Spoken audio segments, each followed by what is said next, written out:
William Shakespeare nació en Stratford-upon-Avon, en Inglaterra, en 1564 y falleció en el mismo lugar en 1616.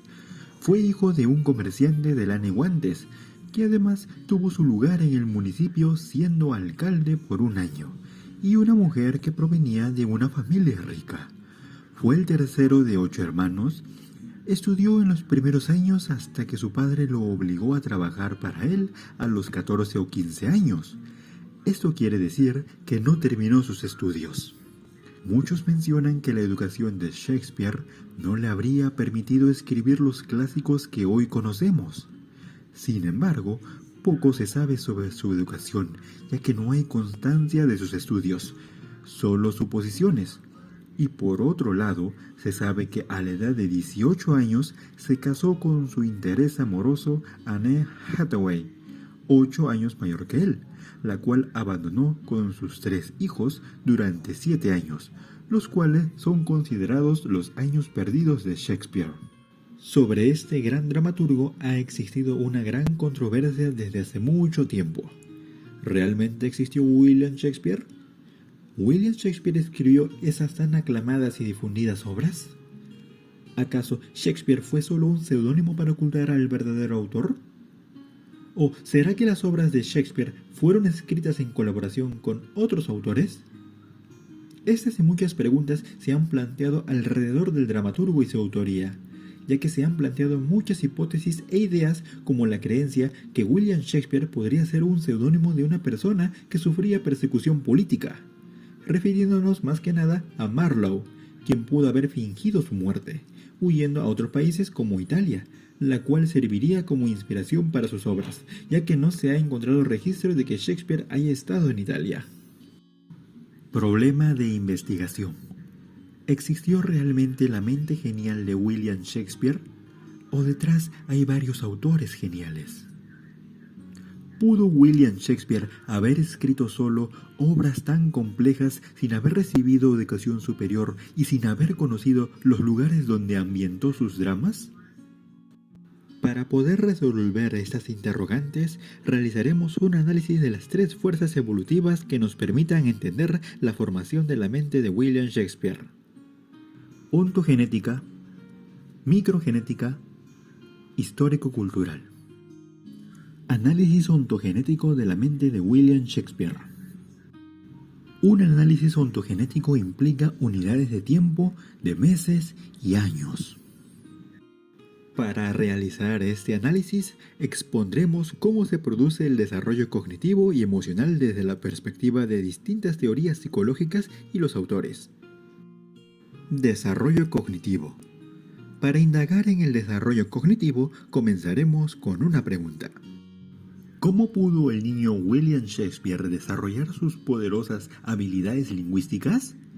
Veamos las teorías del desarrollo cognitivas vigentes.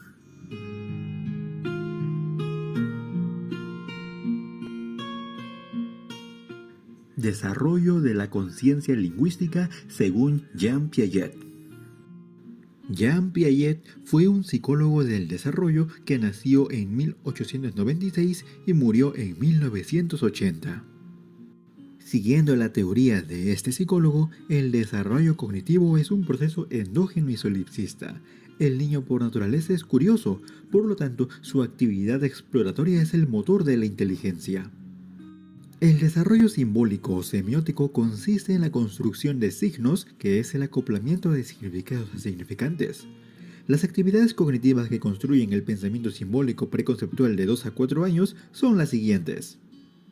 1. La imitación diferida. 2. El juego simbólico. 3. Las imágenes gráficas, como puede ser el dibujar. 4. Las imágenes mentales, como puede ser la imaginación. Y 5. El lenguaje, que puede ser hablado y escrito. Siguiendo a Piaget, la poderosa inteligencia de William Shakespeare debió implicar muchísimas actividades cognitivas de origen endógeno, como por ejemplo la curiosidad. Entonces, podemos inferir que el desarrollo simbólico o semiótico del niño William Shakespeare fue producto de la construcción de signos mediante las actividades de imitación diferida, el juego simbólico, dibujo, etc. Asimismo, Jean Piaget afirma que el desarrollo lingüístico está dentro del desarrollo cognitivo general. Por lo tanto, las operaciones reversibles para razonar con objetos físicos que aparecen entre los 6 y 7 años se aplica a la actividad lingüística. La capacidad de descentración y dominar la reversibilidad es la fuente de la conciencia y el control cognitivo en actividades lingüísticas como la lectura y la escritura. Desarrollo del dominio general según Piaget. A los 7 años de edad, las operaciones mentales reversibles están en la base del pensamiento y el lenguaje. Por lo tanto, el desarrollo cognitivo genera 4 entendimientos que están en la base del desarrollo metalingüístico o conciencia del lenguaje. Los 4 entendimientos para el desarrollo lingüístico según la epistemología genética. Primer entendimiento: constancia de los objetos. La actividad de observar que los objetos son permanentes genera sustantivos y clasificación de objetos usando categorías orales, conceptos con palabras. Siguiendo a Piaget, bastaría la curiosidad del niño William Shakespeare para desarrollar eficientes memorias léxicas y semánticas. Segundo entendimiento: espacio coordinado.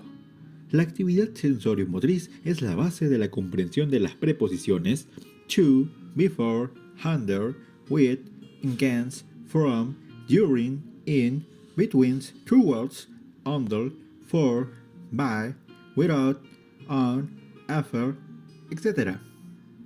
Por ejemplo, los juegos activos del niño de estar debajo de una mesa o entre dos objetos desarrollan los esquemas mentales de las preposiciones. Tercer entendimiento: causalidad. La actividad sensorio-motriz es la base del desarrollo semántico.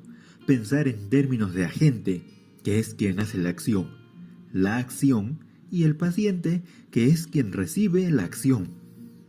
Cuarto entendimiento: temporalidad. La actividad sensorio-motriz del niño le permite percatarse de la temporalidad.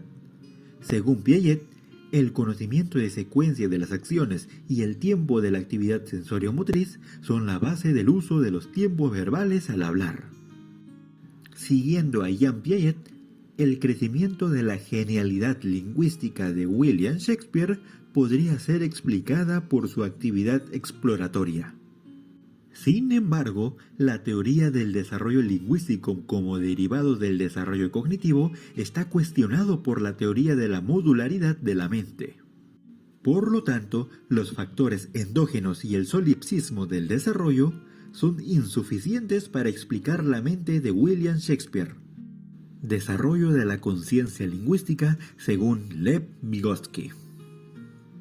Vygotsky fue un psicólogo sociocultural que nació en 1896 y murió en 1934. Desarrollo de la conciencia lingüística. Lev Vygotsky afirma que el lenguaje y el pensamiento tienen líneas de desarrollo autónomas en un inicio porque sus raíces son distintas. Sin embargo, la interacción social es la que entrelaza ambos dominios. Por lo tanto, la actividad social y educativa es muy importante para entender el desarrollo de la mente humana.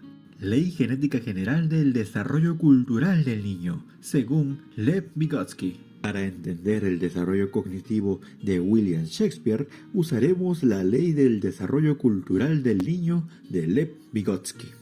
Según este psicólogo, toda función en el desarrollo cultural del niño aparece 2 veces. Primero aparece en el plano social y después en el plano psicológico. Primero aparece entre personas como una categoría interpsicológica y luego dentro del niño como una categoría intrapsicológica. Posteriormente, Irjo Argenstam plantea la interacción social en contextos, en donde propone que hay un nivel donde el individuo coordina con otro para objetivos comunes, que es lo que precisamente genera el desarrollo de las funciones psicológicas superiores, es decir, surgen en interacción social. Esto resulta igualmente válido en relación a la atención voluntaria, la memoria lógica, la formación de conceptos y el desarrollo de la voluntad. Se sobreentiende que la internalización transforma al proceso mismo y cambia su estructura y sus funciones. Las relaciones sociales o relaciones entre personas subyacen en todas las funciones superiores y sus relaciones. La teoría de la modularidad de la mente afirma que las diversas aptitudes humanas tienen desarrollos autónomos. Sin embargo, esto es solo en un inicio. No todos los módulos cognitivos son innatos. Las inteligencias humanas se caracterizan por su desarrollo cultural mediante sistemas simbólicos como la escritura. De modo que los conocimientos son internalizados con la ayuda del habla autodirigida hasta transformarlos en pensamiento verbal. Por lo tanto, y por la calidad de las obras literarias, es necesario que William Shakespeare haya tenido un excelente desarrollo cultural gracias a las oportunidades de interacción social educativa. Sin embargo, no existe evidencia de que el joven William Shakespeare haya estudiado en una universidad, pues no existe registro de su nombre en los libros de matrícula de estudiantes de la época. Desarrollo emocional. William Shakespeare fue un gran conocedor de los mecanismos de la motivación humana y la inteligencia social, lo cual plasmó en sus obras de tragedias y comedias. Shakespeare fue muy acertado al describir las emociones y los temperamentos de sus personajes, así como los conflictos humanos para alcanzar sus objetivos. Por lo que tuvo que comprender que la motivación humana está compuesta por la esfera afectiva que incluye a las emociones y el temperamento. Asimismo, la esfera cognitiva hace uso de procesos cognitivos como el pensamiento y el lenguaje para tomar decisiones que dirijan las acciones hacia las metas propuestas. La retroalimentación es necesaria para mantener el sistema mental.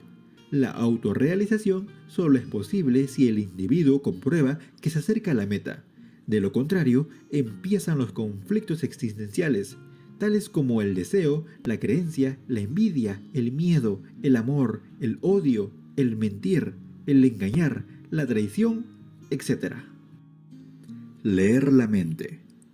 Capacidades intersubjetivas y mentalistas. Origen de la intersubjetividad.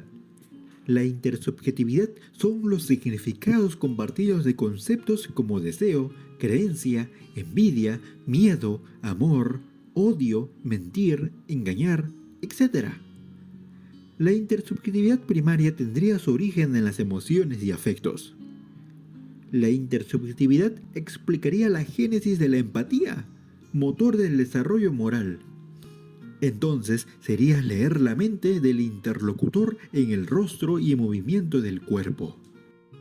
Ya desde los 4 años de edad aparecen las operaciones mentales reversibles en situaciones interpersonales de engaño y mentira.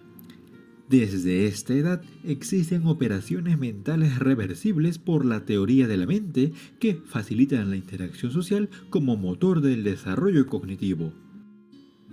Teoría de la mente y el cerebro social. Desarrollo de las capacidades cognitivas interpersonales. La teoría de la mente es una competencia de atribuir mentes a otros, de predecir y comprender su conducta en función de entidades mentales, tales como las creencias y los deseos.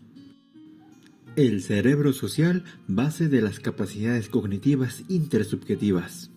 Los circuitos neuronales o módulos cognitivos del cerebro social. En primer lugar tenemos a la corteza temporal inferior, el cual se encarga del reconocimiento facial. Luego tenemos a la amígdala, el cual se encarga de la organización de las emociones. Seguidamente tenemos al hipotálamo, es el regulador de las emociones. Y a continuación tenemos el surco temporal inferior. Ahí se encuentra la zona del movimiento biológico, como puede ser el reconocer las acciones del cuerpo, por ejemplo, caminar, bailar, etc. Después tenemos a la unión temporoparietal. Esto es, según la teoría de la mente, puede reconocer emociones, creencias, deseos e intenciones en el otro. También tenemos a la corteza estriada, en este caso la visual 1 y la visual 2. Eso se encarga del procesamiento visual. Luego tenemos al lóbulo parietal inferior, en especial la zona especular parietal. Ahí podemos encontrar las neuronas espejos de la imitación y la empatía. Por último tenemos al giro frontal inferior, en específico en la zona de la especular frontal. Ahí también encontramos neuronas espejo de la imitación y la empatía. Por la evolución de estos circuitos neuronales, contamos con eficientes mecanismos de cognición social, intersubjetividad e inteligencia social. Estos módulos cognitivos están en la base del componente pragmático del lenguaje, fuerza ilocutiva. De modo que el cerebro social permite interpretar el habla y el contexto de la comunicación humana por los indicadores de la fuerza ilocutiva, como pueden ser gestos, miradas, timbre de voz, ademanes y postura. Esta capacidad cognitiva interpersonal se le conoce también como teoría de la mente. Análisis microgenético de la mente de William Shakespeare. Un análisis microgenético implica unidades de tiempo de milisegundos y segundos. Asimismo, implica el uso de test psicométricos y trabajo de laboratorio, por lo que se desarrollará un análisis del lenguaje a partir de distintas perspectivas psicológicas. Lenguaje del pensamiento. Formación de conceptos. Ignatismo de Jerry Fodor. Jerry Fodor fue un reconocido filósofo y psicolingüista norteamericano que planteó la hipótesis del lenguaje del pensamiento. Jerry Fodor, en su libro Lenguaje del Pensamiento de 1975, critica las teorías clásicas del desarrollo cognitivo propuestas por Jean Piaget y Lev Vygotsky. Fodor argumenta a favor de la existencia de un sistema representacional denominado mentalés, de naturaleza innata. ¿Es el lenguaje del pensamiento realmente similar a un lenguaje natural que contiene un inventario de unidades básicas con el que se construyen los pensamientos? Los pensamientos se componen de conceptos agrupados en estructuras más complejas. Fodor afirma que el lenguaje del pensamiento hace que los módulos perceptuales formen categorizaciones básicas de manera innata. Esa es la única explicación del por qué el bebé humano comprende y se adapta tan rápido a su mundo. Pues el bebé adquiere el significado por percepción automática en un primer momento. Por ejemplo, un niño pequeño ya sabe lo que es un perro y lo que no es. Ya sabe lo que es un caballo o una carreta y de cualquier objeto solo por la categorización básica de la forma, el color, el movimiento, el sonido, etc. De modo que para entender la formación automática de conceptos tenemos que entender el lenguaje del pensamiento. Ese es un bioprograma computacional cerrado que ejecuta el contacto entre percepción, categorización básica, y la cognición, categorización más abstracta. Es decir, las representaciones de salida de los módulos son caracterizadores, preliminares, incompletas de los estímulos. Los sistemas centrales, dado que requiere el empleo de información de la que carecen los módulos, hacen inferencias rápidas a partir de memorias semánticas, como un conocimiento previo del mundo. Por lo tanto, la modularidad de la mente se manifiesta en los fenómenos perceptuales, la categorización básica en milisegundos, pero no en el procesamiento central de información. Es el lenguaje del pensamiento, que es el bioprograma, que ejecuta la categorización abstracta, la fijación de creencias, la realización de inferencias, la toma de decisiones o el razonamiento. A continuación, analizaremos algunos casos del lenguaje figurado usado en las obras de William Shakespeare. Para lo cual definiremos qué es el lenguaje figurado. El lenguaje figurado es no literal, requiere de una interpretación de la intención comunicativa. Los oyentes no se enfrentan a palabras u oraciones aisladas, sino a conjuntos de dos o más oraciones interrelacionadas. Por lo tanto, la comprensión de los discursos es una actividad constructiva que exige que los oyentes o lectores realicen procesos inferenciales en un contexto concreto. Funciones del lenguaje figurado. Facilita expresar ideas de manera rápida exigiendo al oyente o lector hacer una inferencia. Permite a los hablantes o escritores transmitir significados de manera gráfica y concisa que resultan difíciles de transmitir usando el lenguaje literalmente. Los tropos o figuras del habla son la metáfora, los símiles, la metonimia, la ironía, los refranes, la hipérbole, el oxímoron, etc. De dichas figuras del habla destacan las metáforas. Estas son expresiones lingüísticas en las que una determinada entidad, el denominado sujeto, tópico o tenor de la metáfora, se presenta o se califica mediante la referencia a otra entidad de categoría distinta, el vehículo predicado de la metáfora. Por ejemplo, en mi abogado es un tiburón, el sujeto o tenor es abogado y el vehículo o predicado es tiburón. Se usa en el lenguaje coloquial y también en el lenguaje poético. Por otro lado, Klosterberg y Kaiser, desde el modelo de inclusión de clases, defienden la hipótesis de que las metáforas están basadas en los procesos de categorización. Las metáforas se deben entender como predicados o aserciones de inclusión en clases, mediante los que los hablantes afirman una relación taxonómica entre el tenor o tópico y el vehículo similar al que se establece en afirmaciones tales como las rosas y los jazmines son tipos de flores. Sin embargo, en la metáfora la categoría es nueva, creada ad hoc por el hablante en un contexto comunicativo concreto. El tenor y vehículo en la misma categoría. Lo distintivo de las metáforas frente a los símiles explícitos es que no solo exigen del oyente la comparación de sus términos y la evaluación de sus similitudes, sino que inducen un proceso de conceptualización o categorización que permite identificar al tenor y al vehículo de la metáfora como miembros de la misma categoría. Belinchón, 1999. Ejemplos. Algunas mujeres son puras como las vírgenes. El asesino en serie es un carnicero. Por otra parte, analicemos también el lenguaje figurado como sobreextensión y sobreinclusión de conceptos. En el primer caso es cuando la nueva categoría, creada ad hoc, extiende sus elementos en la creación de metáforas. Ejemplos. Algunas madres son demonios. Aquellos padres son unos demonios para sus hijos. Estas mujeres se comportan como demonios. Todos los hombres son demonios para los animales. Por otro lado, el segundo caso sucede cuando las nuevas categorías metafóricas creadas ad hoc incluyen un mismo elemento en todas ellas. Ejemplos. Este niño es un canguro, todo el día salta. María es una arañita, le gusta trepar los árboles. Aquel niño es un ángel. Alberto es un demonio. Mi amor es tan profundo y rico como el mar. Tan generosa soy como lo es el mar, y mi amor como ella es tan profundo. Cuanto más le doy, aún tengo más. William Shakespeare en Romeo y Julieta. Por otro lado, el cerebro humano evolucionó con procesos perceptivos que buscan la semejanza. Así, la metáfora es un proceso de categorización conceptual, de modo que la evolución ontogenética del lenguaje figurado, en particular de la metáfora, se basa en el desarrollo de las habilidades de categorización conceptual. Según Klosterberg y Kaiser, el desarrollo de habilidades en la formación de conceptos son la base de las metáforas. Las metáforas son artefactos cognitivos con los que categorizamos y damos sentido a nuestro mundo sociocultural.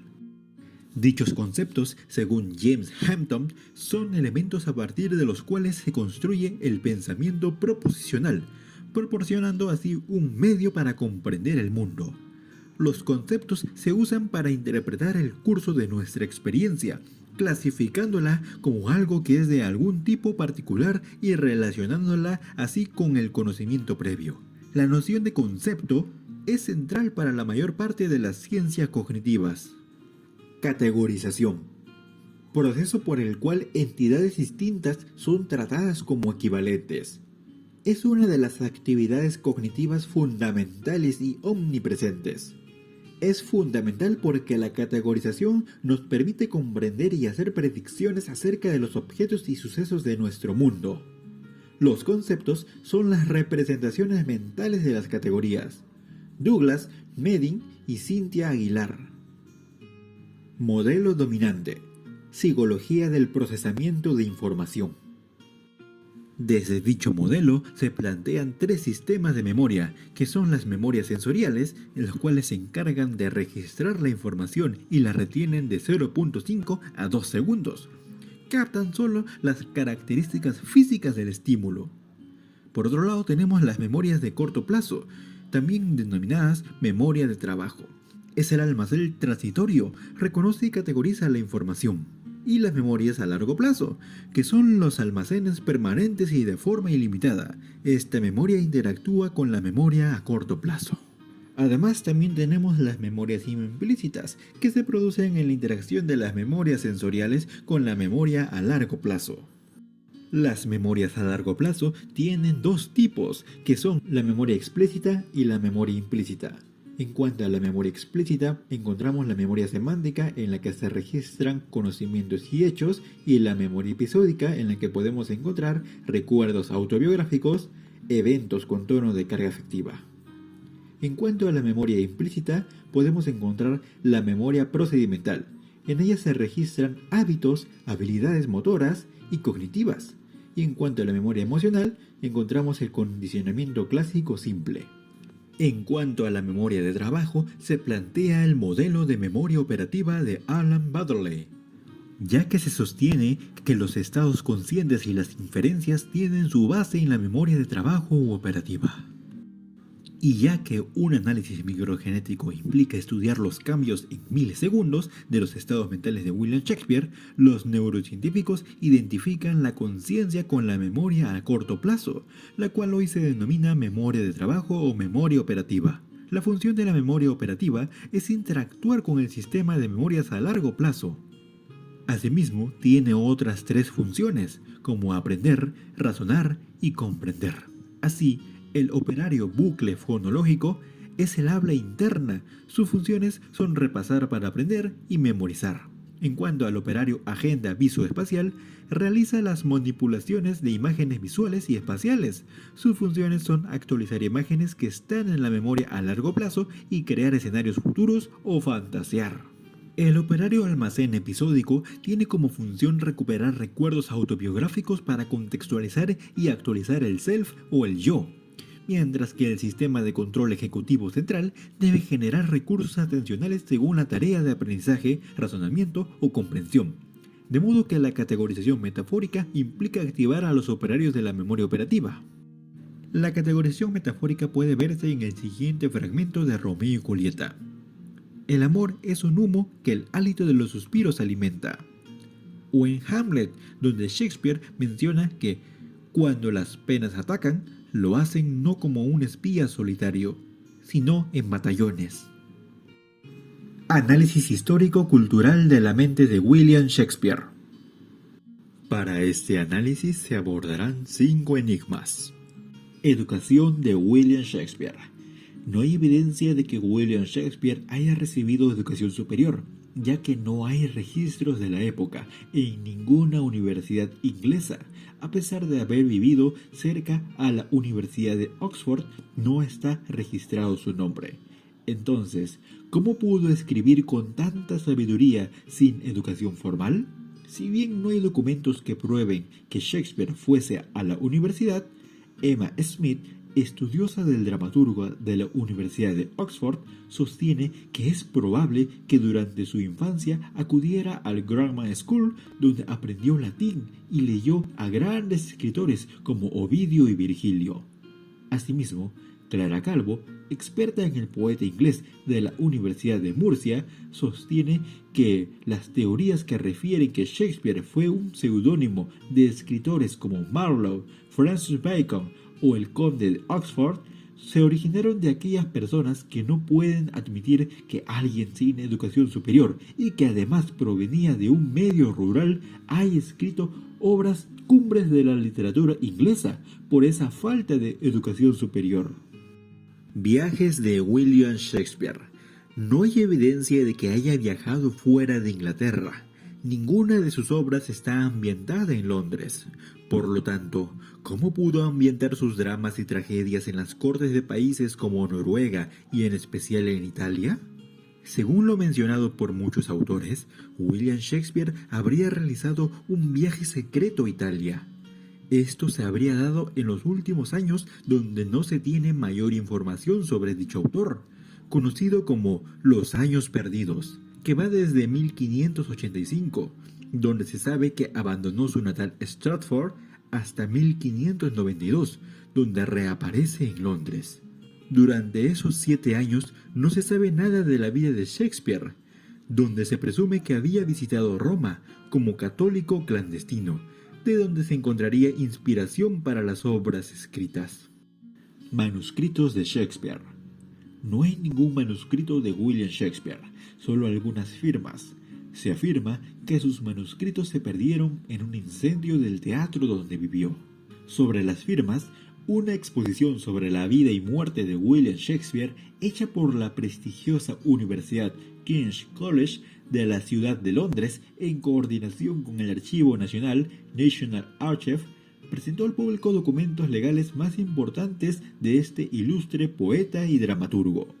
De acuerdo con una de las curadoras de la muestra, que era una persona designada por el tribunal para certificar los documentos, menciona que existen 6 firmas auténticas de Shakespeare, de las cuales 4 han logrado presentarse en la exposición, donde se observa que el dramaturgo tenía diferentes rúbricas. Algunas aparecen abreviadas como William Shakespeare o William Shakespeare, pero la más clara y significativa es la del testamento by me, William Shakespeare. La vicedirectora del King's College, Deborah Fuhr, aseguró que esta fue una oportunidad única para experimentar la influencia perdurable de Shakespeare a través de artefactos y documentos que no volverán a ser vistos en público hasta la próxima generación.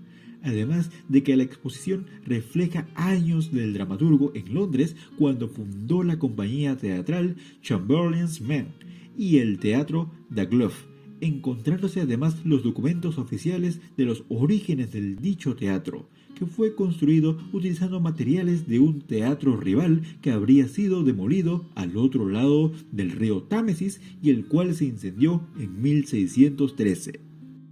Secretos detrás de la etimología del apellido Shakespeare.